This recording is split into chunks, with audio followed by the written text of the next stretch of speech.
A paz do Senhor, meus queridos e amados irmãos. Abre a tua Bíblia lá em Gênesis, no capítulo 18, no versículo 13 e no versículo 14, que Deus vai falar assim com você hoje. Disse o Senhor a Abraão: por que se riu Sara dizendo, será verdade que darei ainda a luz, sendo velha?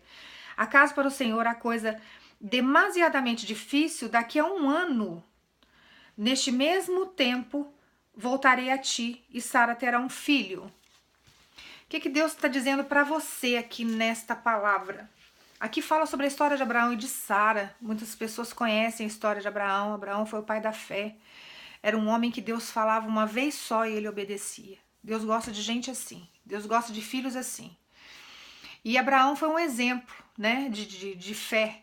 Ele acreditava em todas as promessas que Deus fazia para ele e ele não questionava. Deus não gosta de ser questionado, irmãos. Quando Deus dá uma promessa na tua vida, e você que tem vida com Deus, que você diz que tem vida no altar, por exemplo, se você perguntar para mim hoje se eu tenho sonhos, eu tenho os sonhos de Deus.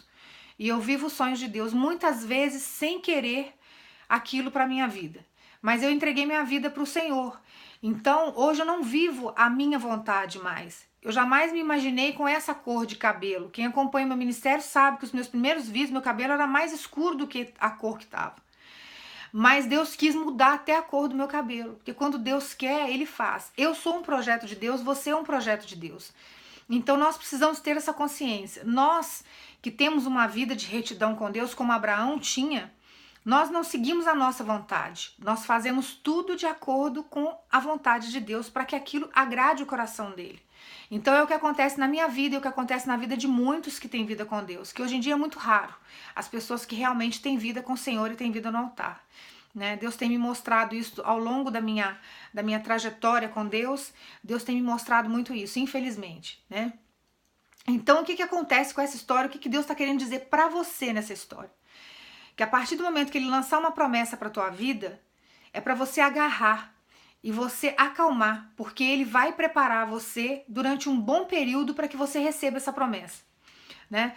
Deus trabalha com o tempo. Tem milagre que Deus às vezes acontece, Ele faz em pouquíssimo tempo, dentro da necessidade de cada um, e tem projetos que muitas vezes são muito grandes, envolve muita gente, envolve mais de um cenário. E aí você precisa aguardar, porque Deus vai preparar você para viver este novo cenário, essa nova história. Que foi o que aconteceu com Abraão. Abraão teve uma peregrinação, ele saiu da parentela dele, quando ele viu que tudo aquilo que ele aprendeu desde pequeno, que as imagens que o tio dele produzia, aquele monte que a família dele era politeísta, não era monoteísta. Então, o fato de ter muitos deuses, e ele teve um encontro com Deus, ele percebeu naquele encontro com Deus que que Deus existia e era um Deus só. Não aquilo que o tio dele produzia, não aquelas imagens que não falavam, que não enxergavam e que não ouviam. Então, o que Deus fez? Deu uma ordem para ele. Quando nós temos um encontro real com Jesus, eu tô falando com gente que tem experiência com Cristo, e Deus dá uma ordem só, a gente sabe. A gente tem um temor tão grande, um medo tão grande de magoar o coração de Deus, que a gente corre e obedece. Às vezes nós não temos nem força para obedecer e fazer o que Ele está pedindo. Né? A gente clama ao Senhor, ai meu Pai, né? Afasta de mim esse cálice, porque faz que nem fez Jesus, né? Que Jesus teve que atravessar todo aquele processo, fez por amor a Deus, né? E por amor a todos nós. E muitas vezes Deus dá uns fardos pra gente que a gente acha muitas vezes que a gente não vai conseguir atravessar, fazer, carregar, né? Conduzir aquilo. Porque aos nossos olhos é cansativo, é exaustivo e é impossível. Mas não há nada impossível aos olhos de Deus. Tanto não há nada impossível que no decorrer da vida de Abraão e a sua esposa Sara, ele promete um filho para um casal que já não tinha condições biológicas para poder ter. Porque já tinha uma certa idade, a madre dela já estava envelhecida, ela não tinha como gerar uma criança. Mas Deus fez essa promessa para ela e falou, calma que ele vai executar. E aqui na palavra, ele não falou com essas palavras que eu tô falando, mas aqui na palavra ele até indagou Abraão, né? Por que Sara estava duvidando da promessa dele, né? E Abraão sabia que com o tempo viria. Mas a Sara, com a sua impaciência, né? Querendo ser Deus, achando que estava embaixo de uma promessa e que ela poderia colocar a mão, ela cometeu um dos maiores erros que a maioria das pessoas que recebem promessa cometem, querendo colocar a mão naquilo que Deus prometeu que vai fazer. Aí Deus dá uma ordem minúscula para você. Não entra na internet, não vai em tal lugar, não converse com tal pessoa, não frequente tal célula assim, não faz isso, não faz aquilo. Você não consegue obedecer uma coisa mínima que Deus está te pedindo. Como que Deus vai colocar você em algo maior, em algo mais profundo, se você não consegue obedecer aquilo que é pequeno, né? Que é coisa simples, que aos seus olhos é simples, mas no plano espiritual e o livramento que Deus está te dando, você não tem a mínima noção do que é. É coisa imensa, que vai te causar um problema enorme lá na frente. E aí o que acontece? Você começa a agir que nem Sara.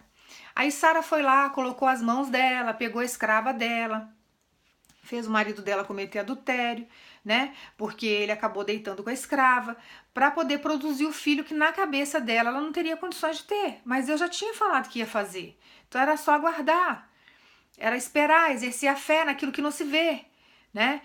E ela não teve essa paciência, essa sabedoria de esperar com que Deus executasse a promessa, com que Deus viesse com o milagre. E aí Agar teve Ismael, né, com Abraão, um filho fora do casamento. Depois Deus foi lá e mostrou para ela e provou para ela que ele era Deus, né? E ela ficou grávida de Isaac.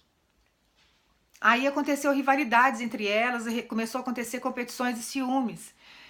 E ela quis que Abraão mandasse para fora da aldeia deles, né, do convívio deles, a presença de Agar e o filho. E Abraão, com o coração muito apertado, querendo ou não, Ismael era filho dele. Então, com essa dor no peito, ele fez a vontade da esposa, também respaldado por Deus, porque Deus tinha prometido para ele que era para ele fazer isso, né? Mas que Deus ia cuidar. E Abraão sabia que Deus ia cuidar. Uma vez que Deus falou, ele ia fazer, né? Então, o que Deus está pedindo para falar para você com essa palavra, com toda essa história? Para você acalmar e esperar em Deus. Se Deus falou que vai fazer, é para você acalmar. Deus vai te dar as estratégias, Deus vai mostrar para você o que está acontecendo. Você precisa estar calmo e estar calma para poder ouvir a voz de Deus. Você não está entendendo o processo, mas Deus está fazendo, Deus está trabalhando. Mas aí você começa a colocar a mão, você começa a falar demais, você começa a querer executar aquilo que é só Deus que vai fazer. Ou então você começa a desistir da promessa achando que Deus te esqueceu, que Deus não vai fazer. Deus vai fazer, a promessa está de pé, mas você precisa ser humilde diante do Senhor e entender que é Ele que vai fazer, é Deus que vai executar, né? Não vai ser as tuas mãos, não vai ser o teu poder financeiro, o teu poder executivo, a tua influência, isso e aquilo que vai conseguir resolver. Deus fecha as portas e você não consegue, porque o milagre é dele. Se fosse algo possível, Deus não ia ser Deus, porque Ele não ia poder executar o impossível. Porque você ia conseguir fazer, eu ia conseguir fazer, todo mundo ia conseguir fazer, não precisaria de Deus, da ajuda de Deus.